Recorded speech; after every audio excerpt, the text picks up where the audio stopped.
તો આકરી ગરમી વચ્ચે મોરબીમાં પાણીનું સંકટ વધુ ઘેરું બન્યું છે। બ્રાહ્મણી ડેમ ખાલી થવાના આરે છતાં અધિકારીઓ પોતાની મોજમાં છે।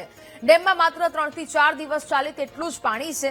પાણીનું સંકટ માથે છતાં પણ જાડી ચામડીના અધિકારીઓ ધારાસભ્યને પણ નથી ગાંઠતા।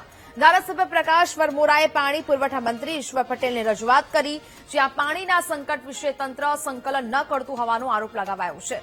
બે જવાબદાર અધિકારીઓ અંગે પત્ર લખીને પાણી પુરવઠા મંત્રીને ફરિયાદ કરાઈ છે।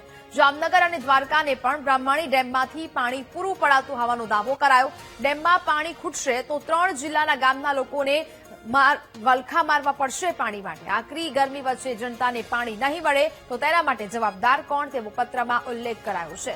તો ધારાસભ્ય દ્વારા હાલ તો આ પત્ર છે તે પણ લખવામાં આવ્યો છે। પાણીનું સંકટ મંડરાઈ રહ્યું છે। બ્રાહ્મણી ડેમ છે તે ખાલી થવાને આરે છે ને જેને કારણે પાણી માટે વલખા મારવા પડી શકે તેવી સ્થિતિ સર્જાશે। સંવાદદાતા વિશાલ ફોન લાઈન પર જોડાયા છે। વિશાલ, આકરી ગરમી વચ્ચે હવે મોરબીમાં પાણીનું સંકટ વધુ ઘેરું બની રહ્યું છે અને તેને જ લઈને ધારાસભ્યએ પત્ર લખ્યો છે, શું વિગત?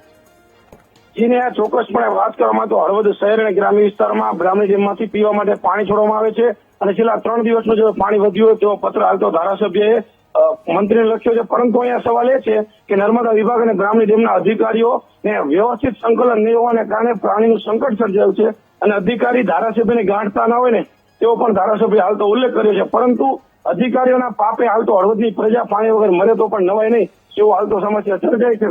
હવે છે કે ધારાસભ્યએ મંત્રીને પત્ર લખ્યા બાદ અધિકારીઓ પર કેવા એક્શન લેવાશે અને લોકોને પાણી મળશે કેમ તે પણ એક સવાલ છે। નેહા, બિલકુલ વિશાલ, જાણકારી બદલ આભાર।